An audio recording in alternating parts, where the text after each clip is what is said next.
Asia cup 2025માં Pakistan સામે ભારતે ઐતિહાસિક જીત મેળવી હતી અને આ જીત પછી ટીમ ઇન્ડિયાના કેપ્ટન સૂર્યકુમાર યાદવે પોતાની સંપૂર્ણ મેચ ફી ભારતીય સેનાને અર્પણ કરી છે. પહેલગામના આતંકવાદી હુમલાના પીડિતોને યાદ કરતા તેમણે આ નિર્ણય જાહેર કર્યો હતો.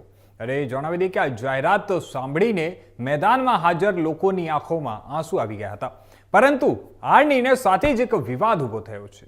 આઈસીસીએ કહ્યું કે યાદવે રાજકીય પ્રકારની ટિપ્પણી કરી છે અને તેથી તેમની મેચ ફીમાંથી 30% દંડ લેવામાં આવ્યો અને આ સંપૂર્ણ જે જનતામાં દેશપ્રેમ અને આભારની લાગણી ઊભી કરતું હતું અને તે જ આંતરરાષ્ટ્રીય નિયમોના કારણે પ્રશ્નાસ્પદ બન્યું છે.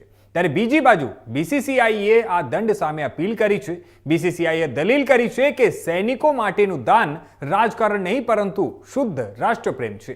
આ ઘટનાએ ખેલ મેદાનમાંથી દેશભક્તિનો સંદેશ આપ્યો છે અને જે દંડ વચ્ચે પણ લોક હૃદયમાં તેજસ્વી રીતે ગુંજી રહ્યો છે.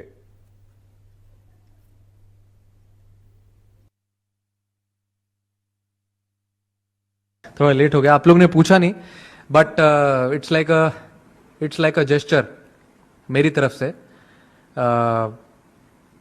पता नहीं ये कंट्रोवर्सी हो सकता है कि नहीं, कंट्रोवर्शियल नहीं है, इट्स अ गुड थिंग.